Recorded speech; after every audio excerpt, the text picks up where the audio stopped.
So as The Walking Dead is my favorite show of all time, and Daryl Dixon Season 2 comes out in a couple weeks, I thought this would be the perfect time to talk about the one-season spin-offs that we've been getting. I shouldn't say one-seasons, but what I like to call them is the legacy spin-offs. We'd have 3 shows right now that are 8 episodes long. We had Dead City with Negan and Maggie. We had Daryl Dixon with, obviously, Daryl Dixon. We had The Ones Who Live with Rick and Michonne. These are a lot of legacy characters from these shows getting in their own little spin-offs and having their own little side plots and stuff that connects back to the main show. Again, The Walking Dead is my favorite show of all time, so I am very excited for this Daryl Dixon Season 2 and Dead City Season 2 and whatever else we get in the future of the Walking Dead franchise. So today, I will be reviewing the Season 1 of all 3 legacy sequels. So let's start off with...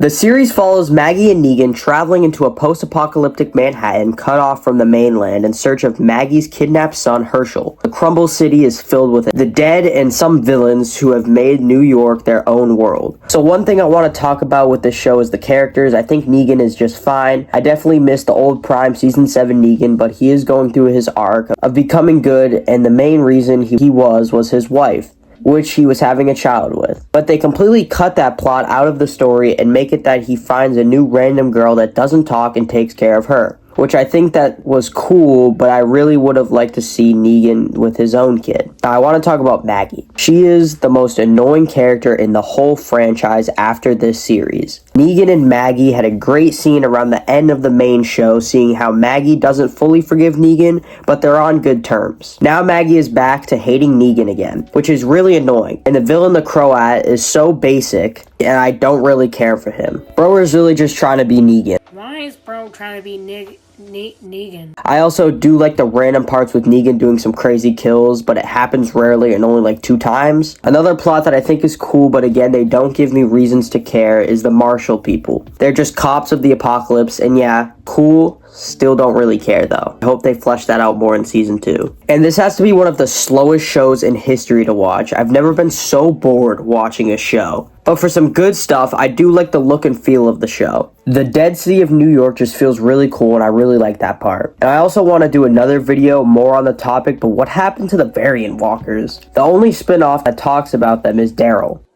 But you would think they would start showing them more, and they just never do, which really annoyed me. Also, the Simon cameo was pretty cool. So overall, on rewatch, this genuinely made the show worse for me. It's a snooze fest, bringing back old plots that already got resolved and using a whole season just to set up the next. It has some good parts, but it's really disappointing, and I give it a solid 6 out of 10. So yeah, that was my Dead City review. Looking forward to Season 2, not really a big fan of Season 1. But now let's get into a show that I do think is actually really good. See it, son. What you doing? What you doing? What you doing? What is that? Daryl washes ashore in France, the origin of the zombie virus, and struggles to piece together how he got there and why. The series tracks his journey across a broken and resilient France and hopes he finds a way back home. He then finds a group of nuns and a boy named Laurent. So getting into the characters, Daryl Dixon is still himself. He doesn't change a lot from the main show. He's still very quiet. But I love what this show does, making him come out of his comfort zone and having to talk to these new people and maybe learn a little French. And it's just really cool to see him in like a different environment, kind of, than just what we see him in the main show. Laurent is a kid. Daryl needs to get to Paris, and yeah, he's cool. He's pretty much just a plot device, and if something were to happen to him, I'd feel more bad for Daryl than the actual character. There's also the character of Isabella, which she's cool. I don't care for her that much, but she's a cool character and a great actor, and she has a cool backstory thrown in there that I enjoyed a little bit. And the main villain is Marion Jeanette. She is a leader of a growing nationalist movement in France. She's your basic villain, and also Carol does show up towards the end. We'll definitely see more of her in Season 2 though. So getting into the stuff that I liked, I love the look of the show. I think this is the best looking spin-off. Not even just the nice cinematic scenes of Daryl walking, but even just normal parts of people talking all look great, and the acting in the show is absolutely fantastic. And something I love in this show is they actually use variant walkers. Around the end of the show, they become a big plot point where Daryl has to fight like a superpowered one. But I mean, they use them in just normal scenes of Daryl fighting walkers like he would in the original show, which I really wish they did with Dead City. The fights are great, actually. It's not them lame fights like in Dead City that last like 2 seconds and they're just not good and just happen to happen. So I thought that was really good. So I say if you watch the show weekly like me when it was releasing, I would definitely give it another watch. It has amazing, compelling story, great cinematography, amazing acting, awesome fights, with only one episode that really brings it down, and it's almost damn near perfect. I give The Walking Dead Daryl Dixon a solid 9 out of 10. This is the definition of peak.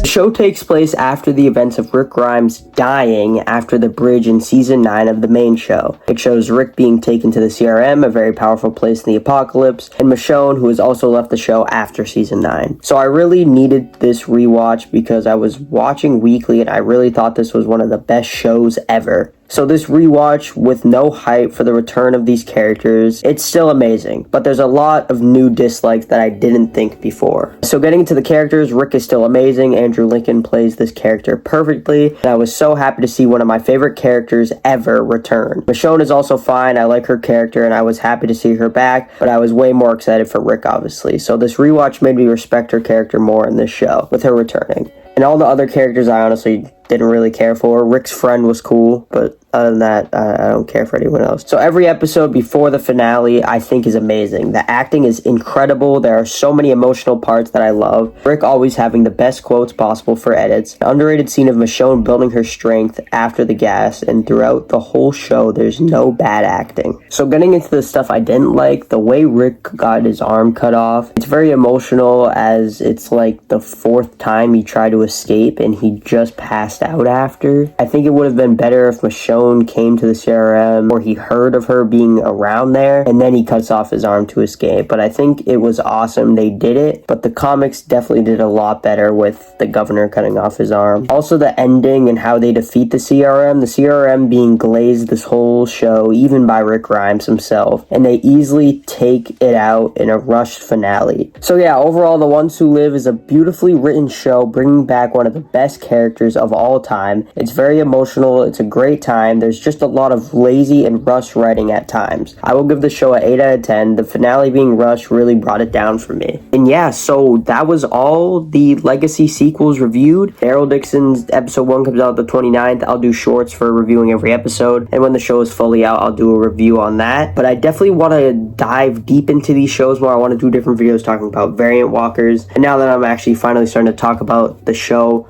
on this channel, definitely just gonna talk about the main show, maybe start watching Fear the Walking Dead. So look out for more Walking Dead videos in the future, but that's pretty much it. I hope you guys enjoyed, and yeah.